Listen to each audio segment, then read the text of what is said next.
I'm just hanging out with my nephew, chilling. This man is dropping some nuggets and some thoughts about relationship and his thoughts. What you were saying about dating? If there was no social media in the world right now, dating would be a whole lot easier. Why is that? Because if we didn't have social media, dating would be a whole lot easier. Me personally, I'm an old soul. I love picking up women around 8 p.m. Let me text you, like, I'll be at your house at 8 p.m. I'll pick you up for the date. I have an intimate conversation and get to know you, see if we're going to continue this dating or if I want to continue this relationship and everything. Like I said, dating would be a whole lot easier if we didn't have social media. Don't you think social media also enhances the ease or makes it more convenient to meet people? That's true. But for me, I don't know about anybody else, but for me personally, I like to walk up to people like, hi, my name is such and such, and I would love to get to know you.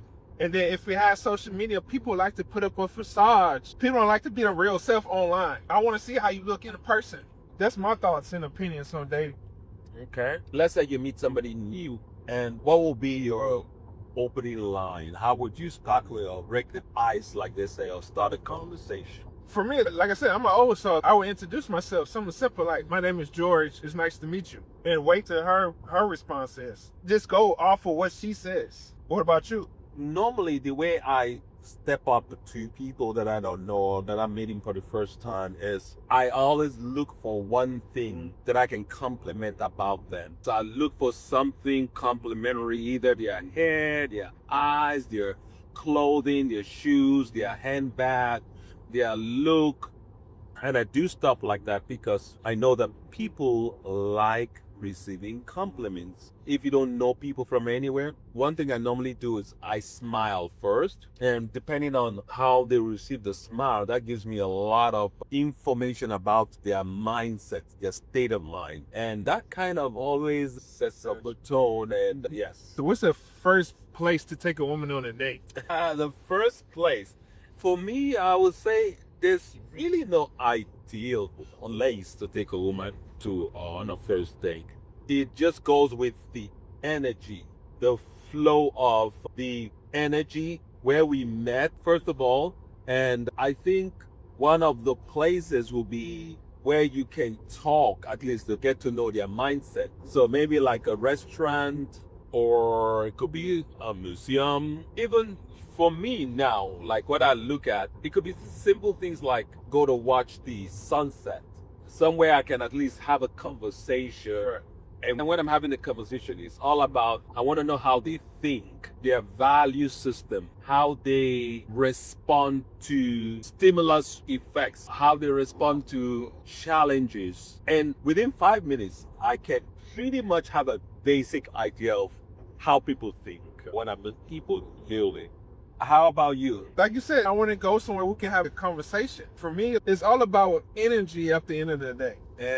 Energy. That's the big word. It's energy. And the energy and the vibe, I want to feel you out. Like you said, how you think, how you respond to things. And like, I ask questions. I want to see, like, if you have kids, how you get with the kids. If you work, how long you been at the job for? Do you have a car? Do you have a house? I just ask basic questions to see if I want to continue this relationship, this friendship, or not, to get to know you. People like to put up a facade. If you go to their place, like, I don't like that. I don't like the vibe is off a little bit. So it's all about connection, vibing at the end of the day.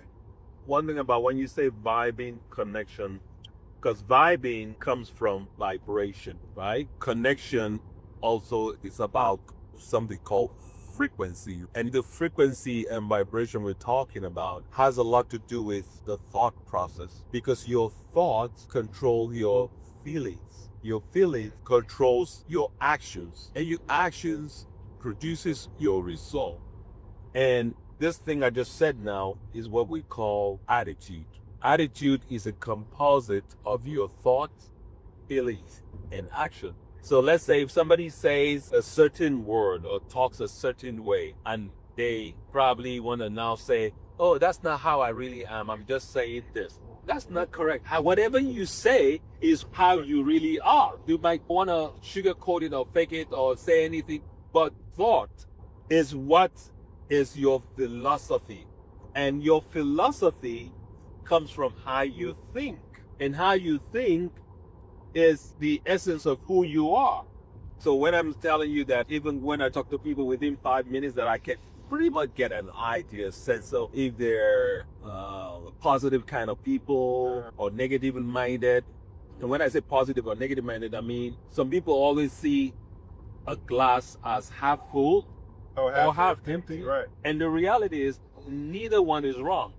Neither one is wrong. It's just how you choose to see things. And that's what is shaping our lives every day. How we choose to see things. I'll tell you something that happened recently, right?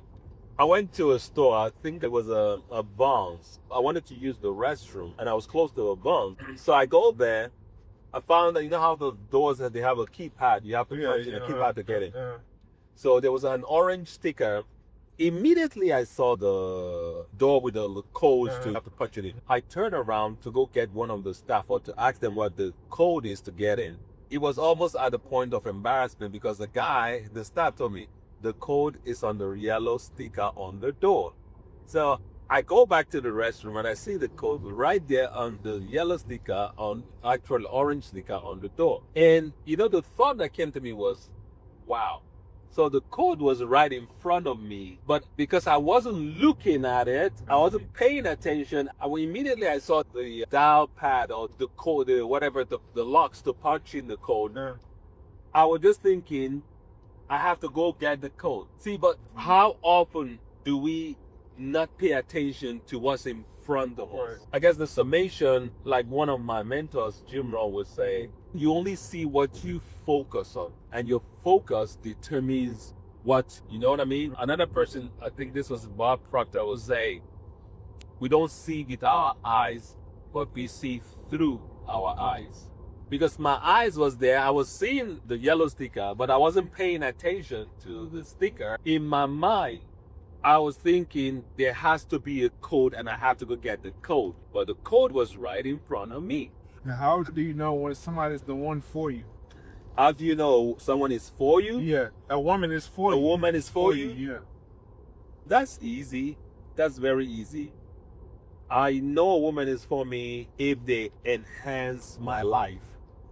If when I'm around them, I don't have any pressure to impress or to be somebody else to make them happy. Yeah, be yourself. Yes, I can be myself comfortably. I don't have to do anything that takes me out of my comfort zone just because I want to make them happy. It should be a flow. You know what I mean? Right. That's how I know someone is for me. How about you? I'm gonna go with like I can be myself around them. I don't gotta act like a new person just to make them happy. Just be myself. That's it. If I can be myself around them without judging me and everything change who I am, like she's the one. If she can add value to my life and not subtract, she's the one. You know what? That question also is so profound. I'm gonna ask you that question in a slightly different way. What do you think is the percentage of commitment, or what percentage do you have to give in a relationship to make it work? Do you think is 50-50, 60-40, 70-30, or 100%? I don't like that 50-50. This is a question that's all over the relationship.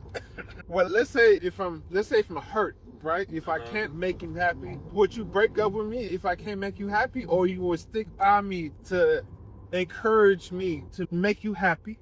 Okay. If I'm down and bad in life, are you gonna stick by my side or leave? That's how you know if she's really the one. Is she gonna be with me if I'm broke? Is she gonna be with me if I don't have no car? Is she gonna help me get those things? Okay. Let's reverse that, because what you just said now is what she would do for me. What would you do for her? Would you be there for her if she's broke, if she's at her lowest point in life? It's all about reciprocation at the end of the day. Reciprocate. That's how you make a relationship last. Okay. Excited.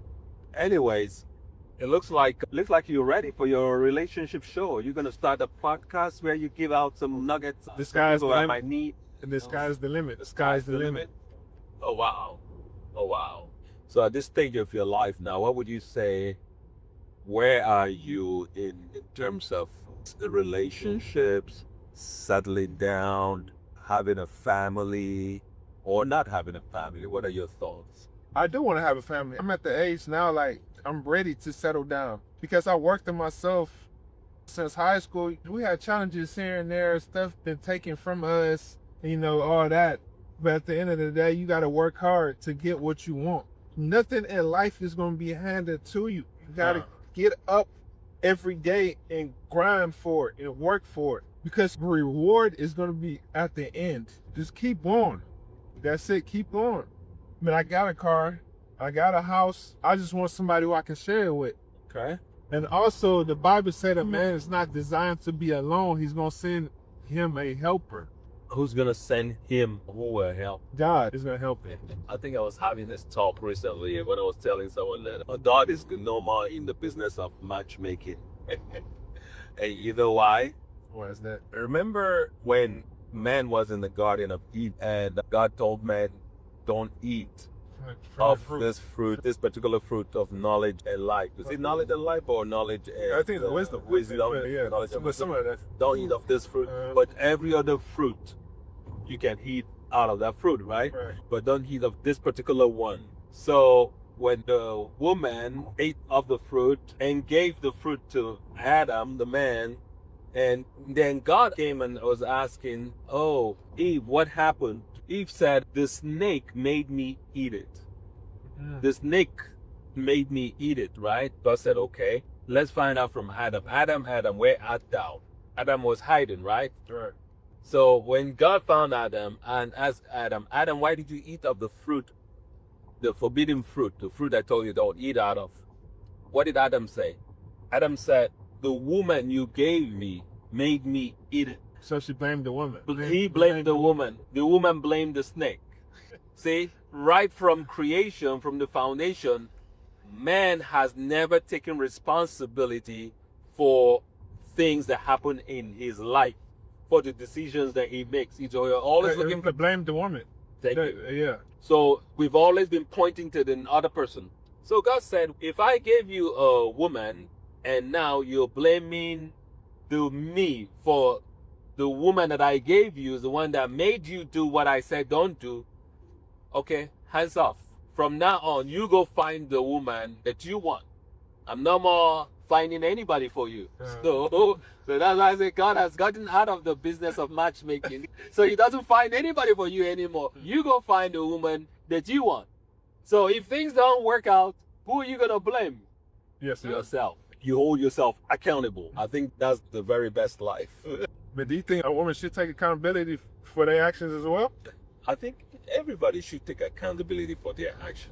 Everybody. As a matter of fact, Jim Rohn said, the day you grow from childhood to adulthood is the day you start to take accountability for all your actions.